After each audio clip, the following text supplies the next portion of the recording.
Have you watched a hamster running on a wheel? Do you ever feel like you are running on a hamster wheel, going nowhere fast? Let's take a look at that today on Lightly Salted. Welcome to Lightly Salted. Now let's join your host, Debbie Harmon, for today's podcast. Wow, what a day it's been. I feel like I'm running on a hamster wheel going nowhere fast. Ever have one of those days? Weeks, months, or years? You're busy doing things, but nothing's getting done? Sometimes you feel like you're going in reverse. I have many days that I feel this way. Today was a reverse day. Years ago, both of my parents passed away after each battled a long illness. As a result, my brother and I inherited their belongings. My brother really didn't want anything except for Dad's car. I took several pieces of furniture. However, I didn't have a place for all the pieces I took, so I decided to add a sunroom to my house. I've always wanted one, and now seemed like the right time to proceed. I began designing how I envisioned this new addition to look. I wanted a gable roof and 2 walls of windows. The other 2 walls of the room would be the existing exterior of the house. I was adding this room to where the deck currently sat. I'm naive about some things, and I assumed it would be a simple process. I thought finding a contractor would be a piece of cake. Not so much. I met with about 20 general contractors. The list has been very diverse. One contractor quickly gave me an estimate and told me how the room would look. He didn't care what I wanted. It was going to be done his way for his price, and that was that. I certainly didn't select him for the job because I felt bullied by him, and I realized quickly that the sunroom wasn't going to be what I wanted. Since I'm the one paying for it, and it will be attached to my house, I felt it was important to get the room I designed. Several contractors told me they couldn't build the room with a gabled roof. Again, they weren't selected. One contractor showed up to look at the project so he could give me an estimate, and this poor guy, I thought I was going to have to rush him to the hospital. He was in extreme pain and battling a life-threatening disease. He said that he was going to be hospitalized in a few months to try to cure this disease or at least manage it. I asked him why he wanted to build my room, and he said he needed to keep working for the money. While I had sympathy for him, I knew he wouldn't be doing my room. I never got an estimate from the guy. In fact, I've had many contractors look at the project and not follow through with an estimate. I had one contractor that would get in touch with me every 3 weeks and tell me he was still working on the estimate. I never received his proposal. Of all the contractors that showed up, I really liked 2 of them. However, one of these 2 recommended someone to do some work at my dad's house when we were trying to get it ready to sell, and the guys did such a terrible job that I became afraid to use this contractor. Their shoddy work at my dad's house ended up costing this contractor the job of my room addition. I even created a 3-dimensional physical mock-up of the room I wanted, trim and all. I also added doll furniture to it to see how it would look in the room. This way, the contractors knew exactly what I was looking to accomplish. After many contractor meetings, estimates, and non-estimates, I finally decided on a contractor. I really liked this guy and thought he would do a great job. We were close to having a signed contract so that he could begin the work. There were a few things I needed him to add to this contract, and for some reason, I just couldn't seem to get him to put them in there. They weren't major issues. They were things we had already discussed and agreed to. However, every night for 5 days, I went to bed and found myself in a panic over this guy doing my room. I would spend most of the night churning in my head different scenarios about what could go wrong with the room build. I really liked this guy and wanted to work with him. I just didn't have a peace about it. I would wrestle with my fears all night long. I prayed about it. Something just felt off. I like to keep a journal of prayer requests, answers to prayers, things I'm struggling with, and generally what's going on in my life at the time. One day, I wrote in my journal asking God to make it abundantly clear as to whether or not I was supposed to work with this contractor. I prayed for God to put a stop to it if it wasn't His will for this man to build a room. I also asked God to put a stop to the whole project if it wasn't His will. I can live without a sunroom and I can get rid of my parents' furniture, but I can't live outside of God's will. I don't like that territory. It's God's money and this is God's house. If He wanted me to have a sunroom, then I wanted it too. But if He didn't want me to add a sunroom, there was a good reason. One that I did not know about. God knows how long we will stay in this house. He knows my future. I want Him to lead, guide, and direct my path. so I asked him to make it clear to me. Well, he did. So assuming I had found a contractor, I decided to go to the county office and start the process of getting a building permit. This was a Friday afternoon. However, I didn't have a signed contract yet with this contractor, so I decided to wait until Monday. Over the weekend, we got the new updated contract from the builder. However, he still left out a few of our specifications. We were going to call him on Sunday evening and talk to him about it, but I felt like we should wait until Monday night when my husband got home from work. On that Monday, my husband didn't even leave work until 8 p.m. We decided to delay the call to the contractor until the following evening. During the night, I tossed and turned over building this room and using this contractor. So once again, I asked the Lord to reveal the truth to me. Not long after writing that prayer request in my journal, I checked my emails. There was one from this builder. He told me that his framer was unable to work on my room due to another commitment. Looks like God gave me my answer. I was sad, but very thankful. God made it clear to me. Either it wasn't the right time to build this room, or this wasn't the right contractor for the job. Or maybe God didn't want me to build it at all. Only time would tell. I put a notice out on Facebook that I was looking for a new builder. Instantly, 3 of my friends recommended someone they knew. 2 of these recommendations gave me an estimate. And ironically, the every 3-week guy messaged me that day to tell me that he was going to give me an estimate soon. I think his soon and mine are very different. At this point, I just laughed whenever I saw a message from him. He was a great guy, just not quite on top of things. I had spent a whole year working on getting this room built. I did CAD drawings. I made a scale 3D model complete with floor, trim, wall painting, and furniture. Anyone who comes to see this project takes pictures of my model. I know what kind of windows I want, the flooring I was going to use, and how I was even going to whitewash the brick wall. I had the furniture sitting in my living room waiting to be used in the new room. I was ready to go. But all this hard work seemed to be for naught at this point.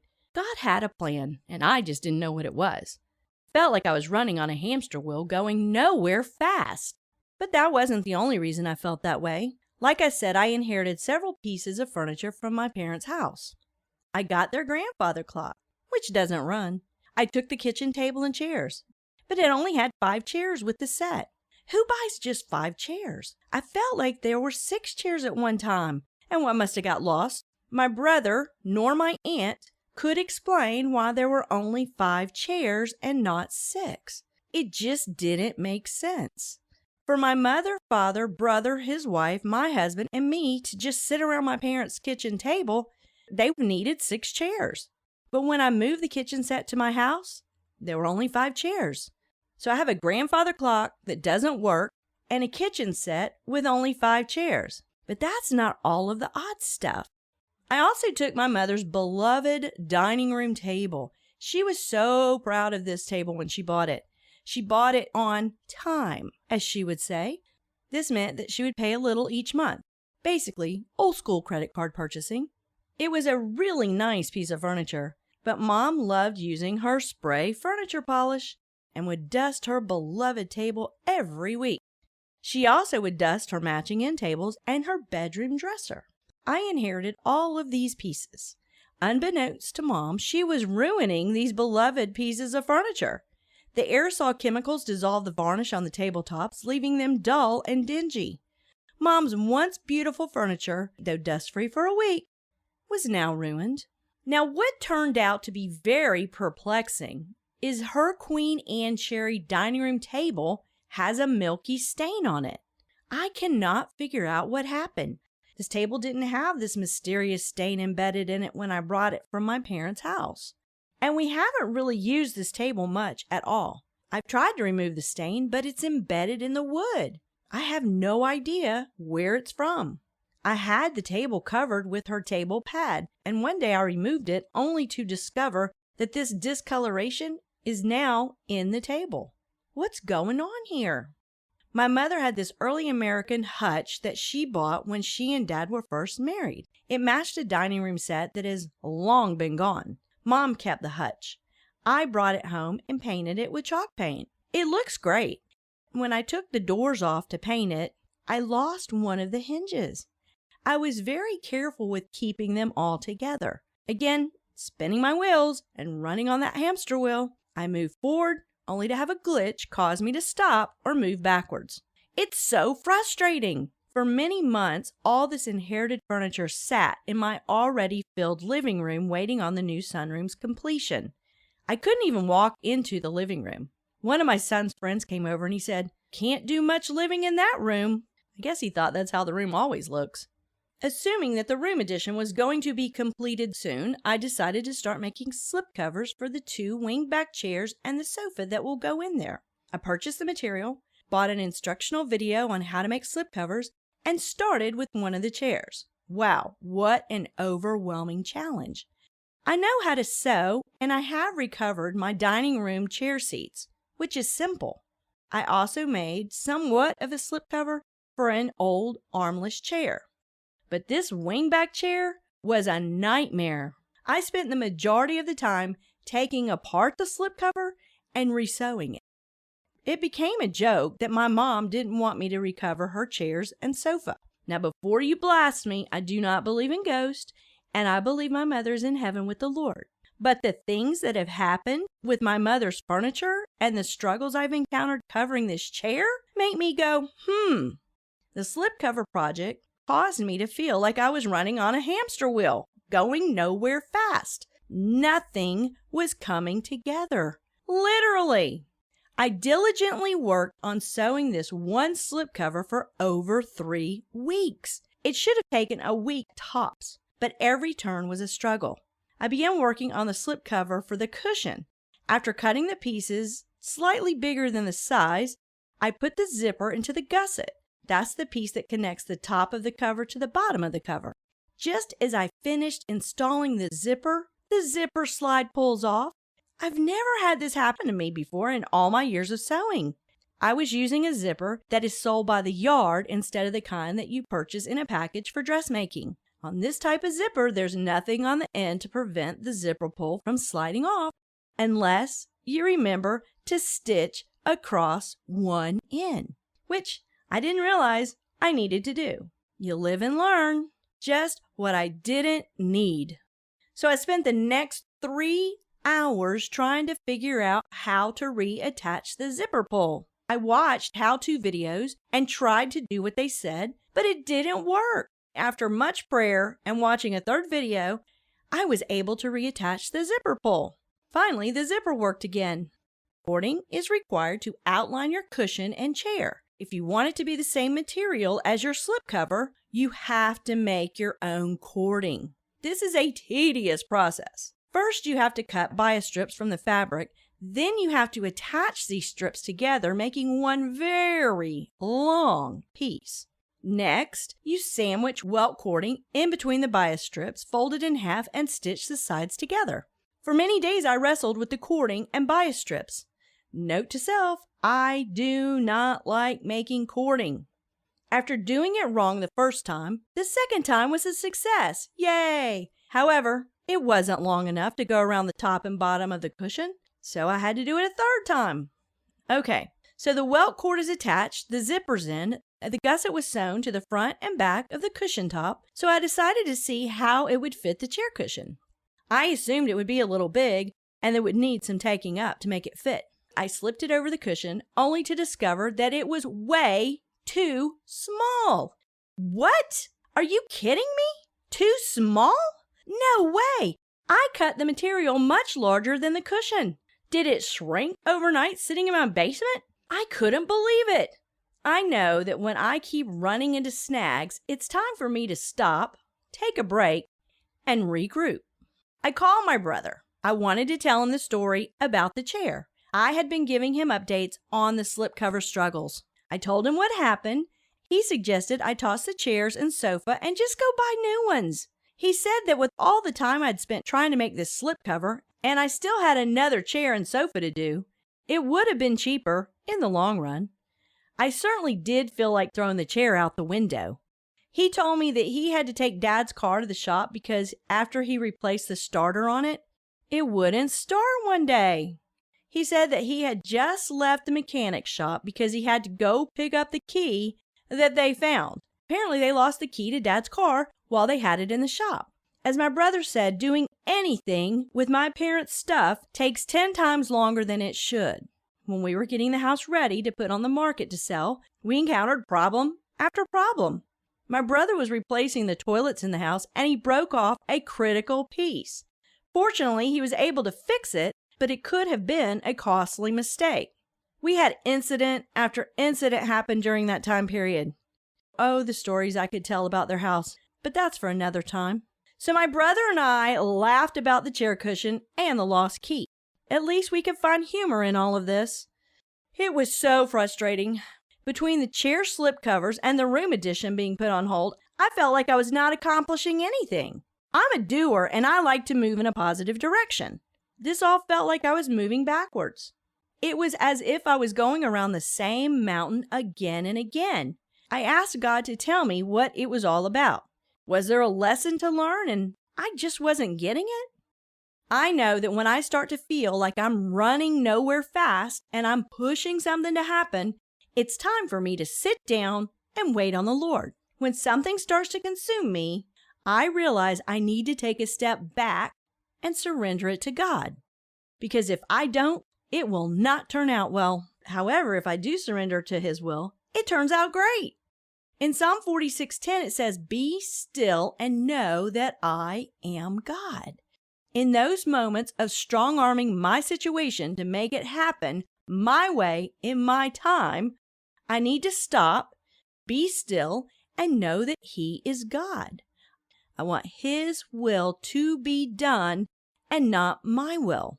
I must confess, I do spend a lot of time telling God how to do things. I think that I come up with a perfect solution, and then I instruct God what to do and how to accomplish my plan. How hilarious is that? Telling God what He should do and how He should do it? Currently, my husband and I are toying with the idea of moving to another city. We've looked at various locations, but nothing seems to be right. We both feel restless where we are currently living. I've been in the same house for 3 decades. I love my home, but I think I want to change. We want to move for lifestyle. Most of the original neighbors have already moved, and only a few of us remain. We don't want to push our agenda forward if it's not God's will. So we have committed this decision to prayer. We both know that in His time, He will show us what to do, whether it's go or stay. What we agree on is that we do not want to be out of God's will. I've lived in the wilderness experience when you're out of His will, and it is not fun. The Apostle Paul tells us in Philippians 4:6-7, "Do not be anxious about anything, but in every situation by prayer and petition, with thanksgiving, present your requests to God. And the peace of God, which transcends all understanding, will guard your hearts and your minds in Christ Jesus." So you mean I can get off the hamster wheel and rest in God's peace? Yep. All you have to do is pray and ask God for what you want. Then wait for Him to answer the way that is best for you. Your arms are too short to wrestle with God, and He always wins. He wants to give you the desires of your heart, but He can't do it if you're trying to force your agenda. When I push for my way, I remember that push means pray until something happens. So instead of forcing my will, I start praying for God to work. Are you ready to stop going in circles? Well, step right off that hamster wheel and simply pray. Pray until God shows you what He wants for you. Matthew 6:33 reminds us to seek God's kingdom and His righteousness first. Stop running and sit down. Be still and know that He is God and He is in control. By the way, the sunroom has been enjoyed for many years now. It was a difficult project and had lots of twists and turns during the process, but we love it. My husband calls it the perch. He stands at the window and he looks down into the woods behind our house. Why don't you pray for God's will to be done in your life and watch what happens? Thank you for taking the time to listen today. And don't forget to share this podcast with someone you know that's running on a hamster wheel. Until next time, stay lightly salted. This podcast is the opinion of Debbie Harmon and is for entertainment purposes only. Nothing is intended as medical, professional, psychological, theological, or any other professional advice. If you would like to see more of Debbie's products, visit her website at www.entertainmentwithamessage.com or www.ewamtv.com. This podcast is copyright protected and cannot be reused without written permission from its owner, Debbie Harmon. Please invite your friends to listen to this podcast. And don't forget to subscribe and give us a like. Thank you for listening to Lightly Salted.